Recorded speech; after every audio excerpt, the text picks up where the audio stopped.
Salam sejahtera, terima kasih kerana telah menonton channel ini. Kita kembali lagi di channel ini menyampaikan berita-berita hangat, gosip panas mengenai artis dalam dan luar negara. Mari kita tonton isu-isu hangat hari ini. Jangan lupa tekan like, share dan subscribe.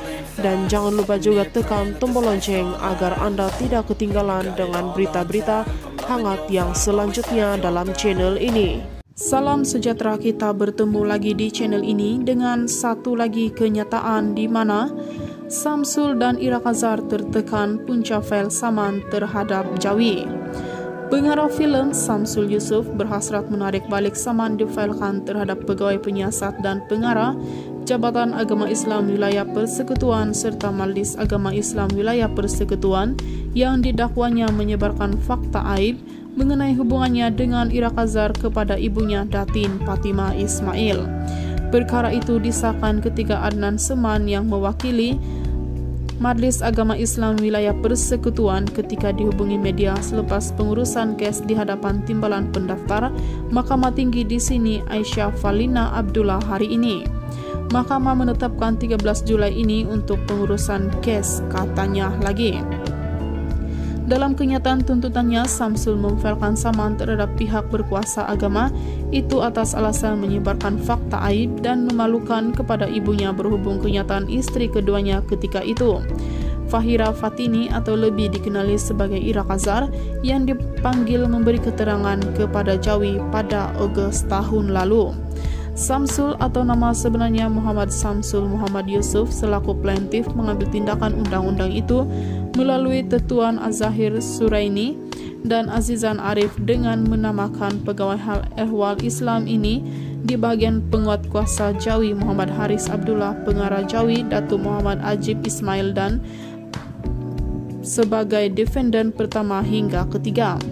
Plaintiff pernah dinobatkan sebagai pengarah Asia terbaik di Festival Film Asia Pasifik di Kamboja menuntut ganti rugi teledan tidak dinyatakan jumlah ke atas defendant kerana didakwa dengan sengaja dan berniat jahat untuk membuka aibnya.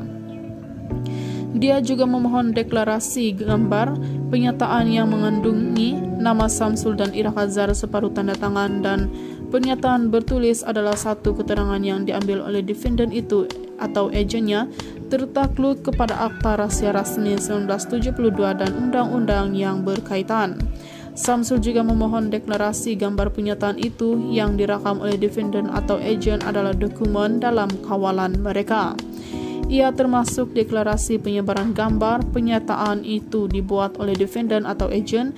Dalam pernyataan tuntutannya, Samsul berkata pada 20 Desember 2022, ibunya menghantar mesej menerusi aplikasi WhatsApp iaitu gambar pernyataan mengaibkan mengandungi nama Ira, separuh tanda tangan dan ternyata pernyataan tertulis.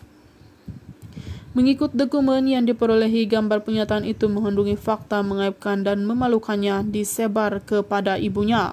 Saya kemudiannya menghubungi Fahira Fatini yang saya panggil sebagai Ira Kazar berkenaan dengan gambar pernyataan itu dan diterima dimaklumkan oleh Ira bahawa beliau dipanggil oleh defendant pihak ketiga untuk merakam keterangan atas satu siasatan.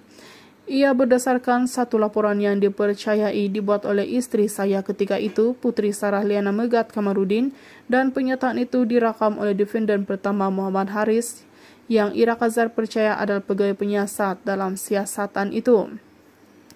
Saya dinasihatkan peguam bahawa keterangan yang dirakam itu adalah tertakluk di bawah Seksyen 59 Akta Prosedur Jenayah Syariah Wilayah-Wilayah Persekutuan 1997 dan Akta Keterangan Mahkamah Syariah Wilayah-Wilayah Persekutuan 1997 yang mana pernyataan yang dirakam adalah dikategorikan sebagai dokumen persendirian dan pernyataan tertakluk kepada Akta Rahasia Rasmi 1972.